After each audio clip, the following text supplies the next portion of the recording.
আসসালামু আলাইকুম রহমতুল্লাহ। আমি গত ক্লাসে আমি বলেছিলাম যে টেন্সকে খুব সহজভাবে উপস্থাপন করব, খুব সহজভাবে টেন্স বোঝাবো, এটা আপনাদেরকে আমি বলেছিলাম। এবং গত ক্লাসে আমি টেন্সের কোনো আলোচনা না করে অক্সিলারি ভার্ব সম্পর্কে আলোচনা করেছিলাম। অনেকেই হয়তো বুঝতে পেরেছেন কি টেন্সের ক্লাসে অক্সিলারি ভার্ব সম্পর্কে কেন আলোচনা হচ্ছে। তা আমি অক্সিলারি ভার্বের আলোচনা কেন করেছি আজকের ক্লাসে আমি সেটা আপনাদেরকে বুঝিয়ে দেব। অক্সিলারি শুধুমাত্র অক্সিলারি ভার্বের নিয়ম দিয়েই আপনি পুরো টেন্স গঠন করবেন, সেদিকে আমরা যাব। তার আগে আমরা দেখিনি টেন্সটা কি। টেন্স মানে কি? টেন্স মানে হচ্ছে সময়, সময়ের কাল। এই সময়ের কালটা কয় প্রকার হতে পারে? সময়ের কাল হচ্ছে 3 প্রকার হতে পারে। এটা প্রেজেন্ট কাল, present tense, past tense, future tense. Tense 3 প্রকার, মনে রাখবেন। টেন্স 3 প্রকার: present tense, past tense, future tense. এই 3টা টেন্স আবার প্রত্যেকটা টেন্সের সাথে আবার 4টে করে কাল আছে। প্রেজেন্ট টেন্সের সাথে 4টা, পাস্টের সাথে 4টা, ফিউচারের সাথে 4টা। এই 4টাই আবার একই। প্রেজেন্ট টেন্সের সাথে present indefinite, past indefinite, future indefinite. আবার যদি বলি present continuous, past continuous, future continuous. এভাবে এই 3টা টেন্সের সাথে, এই 3 কালের সাথে এই 4টি প্রকার আবার যুক্ত হবে। তো আমরা দেখব টেন্সকে আরও সহজভাবে বোঝার জন্য আমরা যেটা খেয়াল করব, আমরা দেখব যে এই যে প্রথম 1 নম্বর টেন্সটা কি? ইনডেফিনিট। ইনডেফিনিট শব্দের অর্থ কি? ইনডেফিনিট শব্দের অর্থ কন্টিনিউয়াস, পারফেক্ট, পারফেক্ট কন্টিনিউয়াস।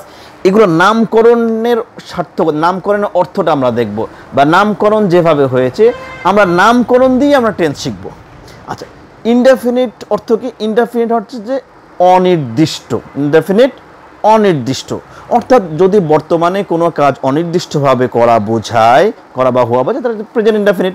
যদি অতীতকালে কোনো অনির্দিষ্টভাবে কোনো কাজ বোঝায়, যেই কালে অতীতকালে অনির্দিষ্টভাবে বোঝাচ্ছে, তাহলে পাস্ট ইনডেফিনিট। ভবিষ্যতে কোনো কাজ অনির্দিষ্টভাবে কোনো শর্তযুক্ত হবে না, তাহলে সেটা ফিউচার ইনডেফিনিট। ইনডেফিনিটের আরেকটি অর্থ আছে, সেটা সচরাচর বা অভ্যাস। সচরাচর, বর্তমানে আমি কোনো কাজ করি, আমি খেলি, আমি খাই, এগুলো হচ্ছে অভ্যাস। তো সচরাচর কোনো কাজ বোঝালে ইনডেফিনিট হবে। প্রেজেন্ট ইনডেফিনিটটা কিভাবে গঠন করব আমরা এদিকেও খেয়াল করব। ইনডেফিনিট মানে সাধারণ বা অনির্দিষ্ট বা সচরাচর। একদম টেন্সের গঠনের সাধারণ নিয়মটা কি আমরা একটু খেয়াল করব। আমরা যদি ইনডেফিনিট শিখব, ইনডেফিনিট টেন্স, ইনডেফিনিট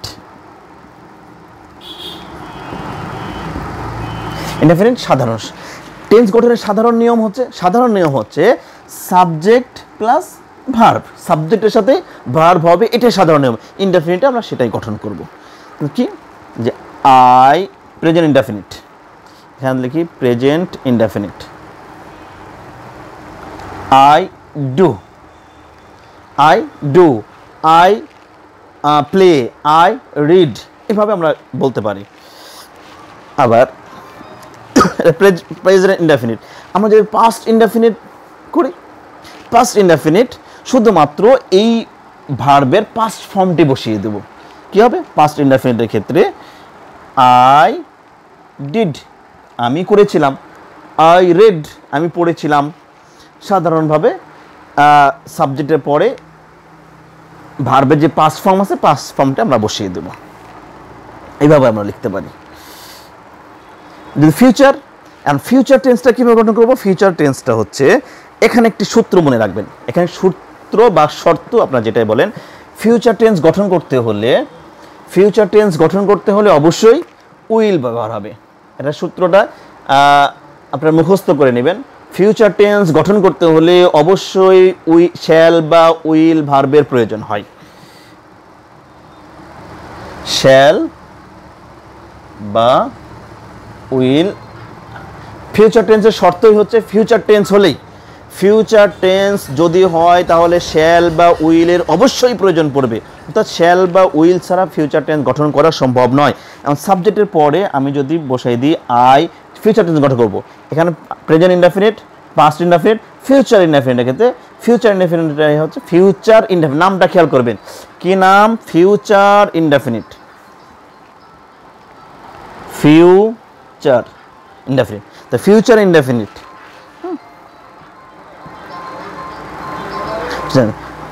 সাবজেক্টের পরে কি হবে? শ্যাল বা উইল।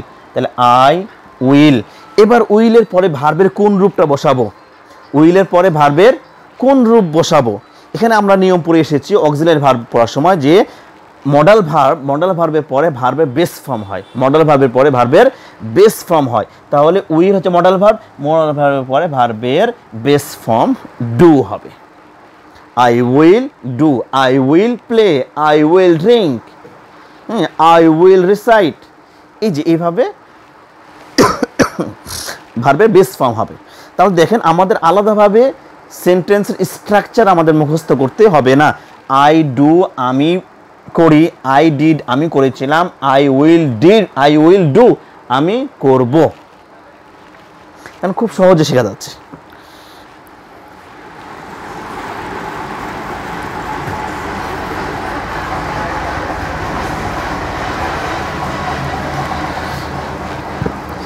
এবার হচ্ছে ইনডেফিনিটের পরে কন্টিনিউয়াস।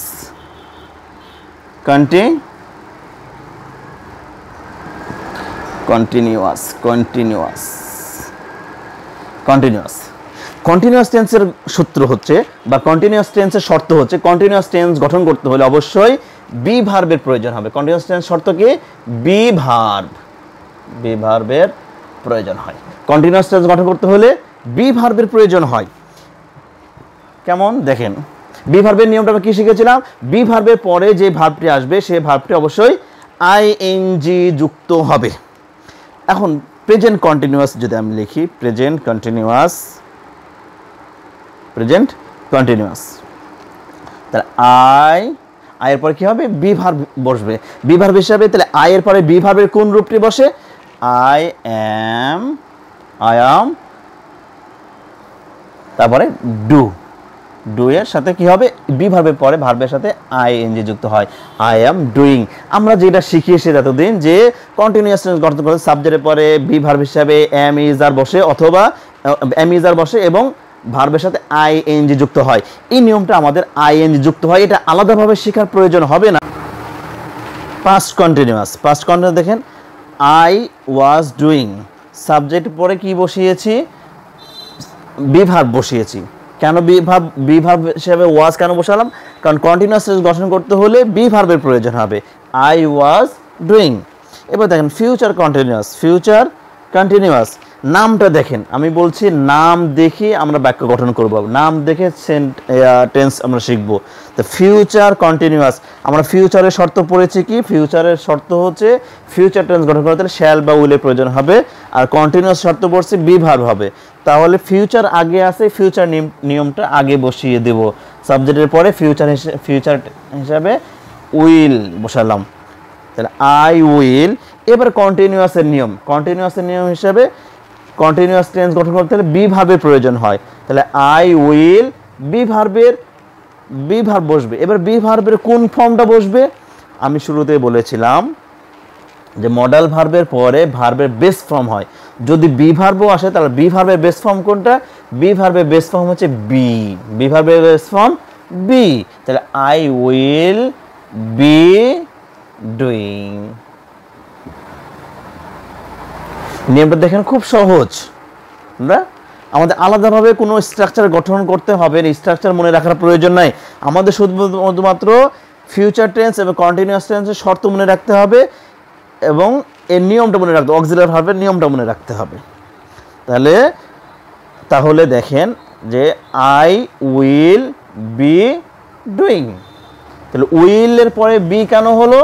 উইলের পরে ভার্বের বেস ফর্ম বসে, তাই বি হয়েছে। আর বি ভার্বের পরে ভার্বের সাথে আইএনজি যুক্ত হয়, তাই ডুইং হয়েছে।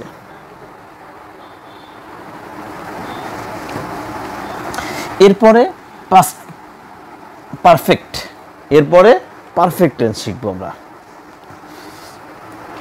এরপরে পারফেক্ট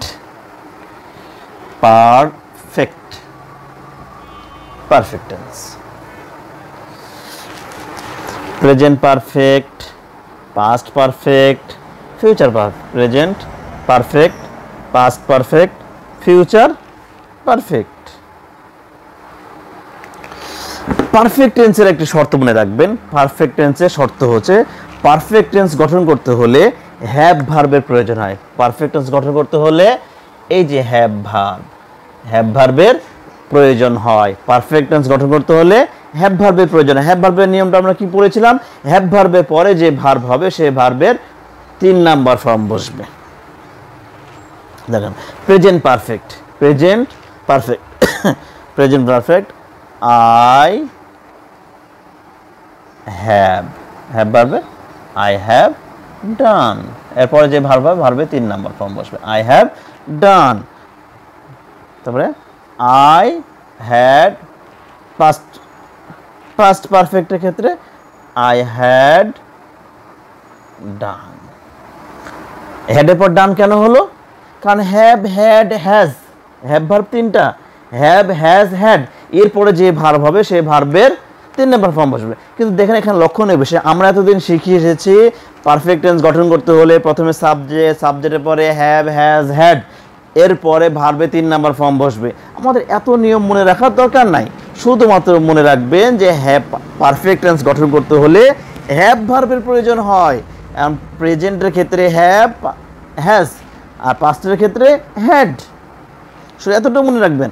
আর হ্যাভ ভার্বের পরে যে ভার্ব আসবে সেই ভার্বের 3 নাম্বার ফর্ম বসে। এবার ফিউচার পারফেক্ট, আমি আগেই বলেছি ফিউচার পারফেক্ট টেন্সের নাম অনুসারে আপনার স্ট্রাকচার গঠন করবেন। নাম আগে কার আছে? ফিউচার পারফেক্ট, ফিউচার শব্দটি আগে আছে, তাহলে সাবজেক্টের পরে আগে ফিউচারের নিয়মটা বসিয়ে দিব। I will.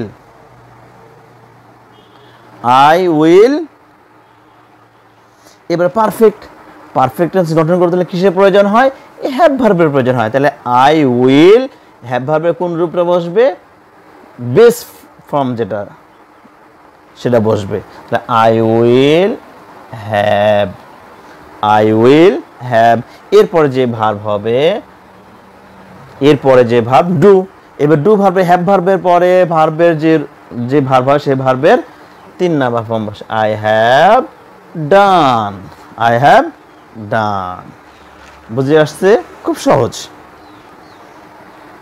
একটু খেয়াল করবেন, দেখবেন খুব সহজ। যদি আপনাদের বুঝতে অসুবিধা হয় আপনারা বলবেন, সামনে আমি আরো বিস্তারিতভাবে এটাকে আরো বিস্তারিত আলোচনা করব। আমি সংক্ষিপ্তভাবে আলোচনা করেছি। যারা মোটামুটি টেন্স জানেন কিন্তু মনে রাখতে পারেন না, তাদের জন্য আমার এটা। যারা একেবারে যারা বেসিক থেকে ইংরেজি শিখতে চাচ্ছেন, তারা সম্ভবত এটা আমার বুঝতে পারবে কিনা আমার একটু কনফিউশন আর কি। তবে যারা মোটামুটি টেন্স বুঝেন তাদের জন্য মনে রাখার জন্য আমার এই টেকনিক।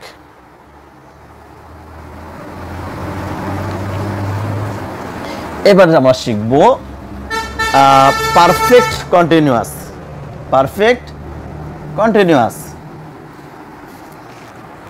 দেখেন পারফেক্ট আমরা শিখেছি। এবার পারফেক্টের সাথে আমি প্লাস দেবো, আমি প্লাস যোগ করে দিই, কারণ হচ্ছে আমাদের সাথে পারফেক্ট প্লাস বাক্য গঠন করতে গেলেও এই 2টা নিয়মকে আমাদের জোড়া লাগাই দিব। 2টা নিয়মকে পারফেক্ট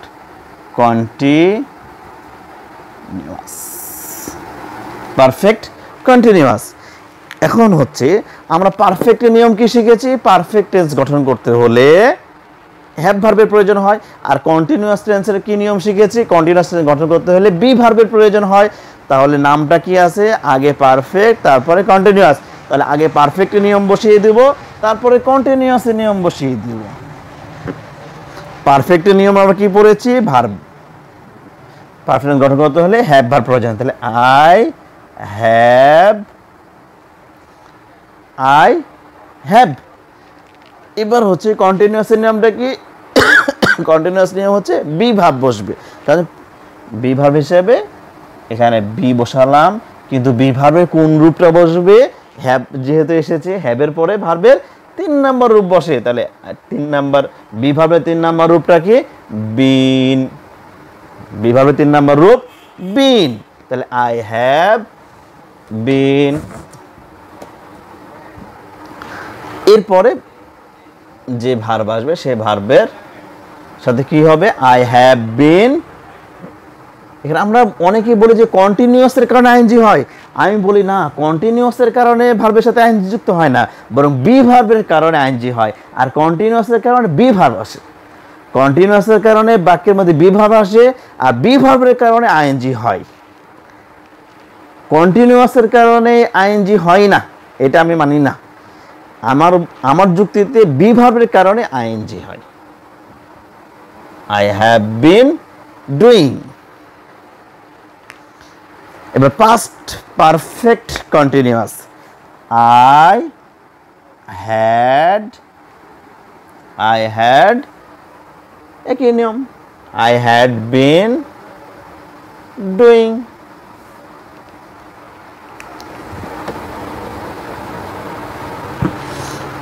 এবার future perfect continuous, future perfect continuous কি হবে? ফিউচার পারফেক্ট কন্টিনিউয়াস, এখানে একটা পারফেক্ট কন্টিনিউয়াস লেখা হয় নাই, perfect continuous, future perfect continuous tense, future perfect continuous. তাহলে আগে আমাদের বলছি নামটা দেখবেন ফিউচার, তাহলে সাবজেক্টের পরে আগে ফিউচারের নিয়মটা বসাবো, আই উইল। এবার পারফেক্ট নিয়ম অনুসারে হ্যাভ বসাবো, তারপর কন্টিনিউয়াসের ক্ষেত্রে বি ভার্ব বসে, বি ভার্বে হ্যাভের পর বি ভার্বের বিন বসে, 3 নাম্বার রূপ বিন বসে, এরপরে যা ভার্বের যে রূপ হবে আইএনজি, আইএনজি যুক্ত হবে। I will have been doing। আপনারা বুঝতে পেরেছেন? দেখেন খুব সহজভাবে আপনি যদি এই নিয়মটা ফলো করতে পারেন, এই নিয়মটা মনে রাখতে পারেন, আপনি জিন্দেগিতে টেন্স কখনো ভুলবেন না। আজকে আমি যেভাবে শিখালাম টেন্স, আপনারা এইভাবে চর্চা করার চেষ্টা করবেন। এরপরে যদি আপনাদের বুঝতে সমস্যা হয় আপনারা কমেন্ট করে জানাবেন, আপনারা আমাকে জানাবেন, আমি ইনশাআল্লাহ আপনাদের আরও বিস্তারিতভাবে টেন্সটা শেখানোর চেষ্টা করবো ইনশাআল্লাহ তাআলা। আল্লাহ হাফেজ।